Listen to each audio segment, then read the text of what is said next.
June 5, 1944, 2,300 hours. The coast of Nazi-occupied France. The greatest amphibious invasion in history is just hours away. But for the German defenders, it is a quiet night. They are confident behind their concrete fortifications, their machine gun nests, and their artillery batteries, all pointed out to sea. They are waiting for an army to come from the water. They are looking in the wrong direction. Because tonight, the first Allied soldiers to set foot on French soil won't come from the sea. They will come from the future. A joint reconnaissance element, Delta Force and Navy SEAL Team 6. Their mission in 2024 was classified. An anomaly transported them 80 years back in time. Their new mission: survive, adapt, and disrupt.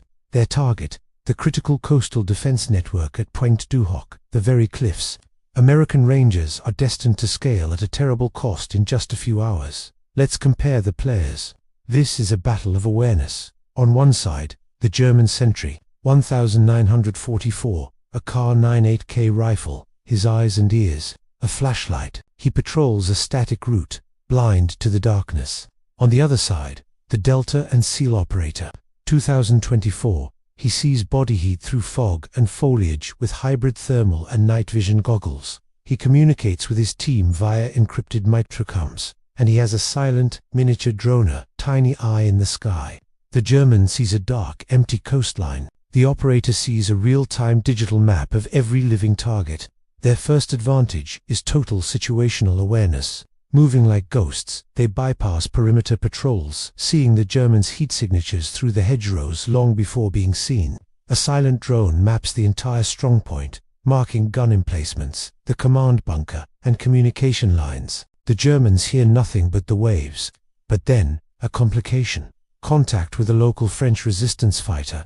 A tense, silent moment in the shadows. Broken French and hand signals. The trade is critical.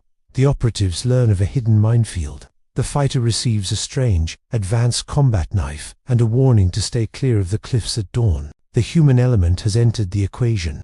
The mission evolves. They realize they can do more than watch. They can decapitate the German defense before the first landing craft even hits the beach. Phase 2 begins. Precise targeted elimination.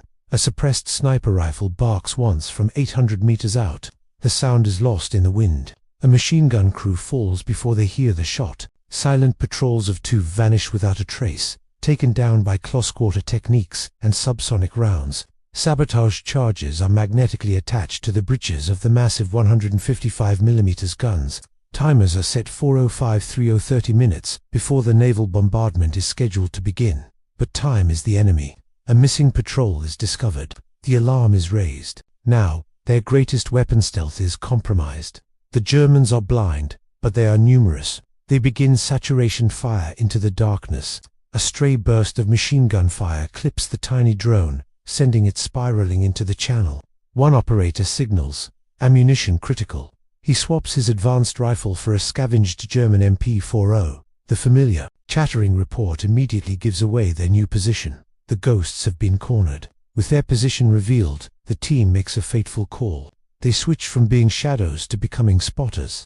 The team leader, using a satellite terminal that now finds no satellites in a 1944 sky, desperately retunes it to historic Allied naval frequencies. He keys the mic, speaking in clear, urgent English. "Utah Beach Control.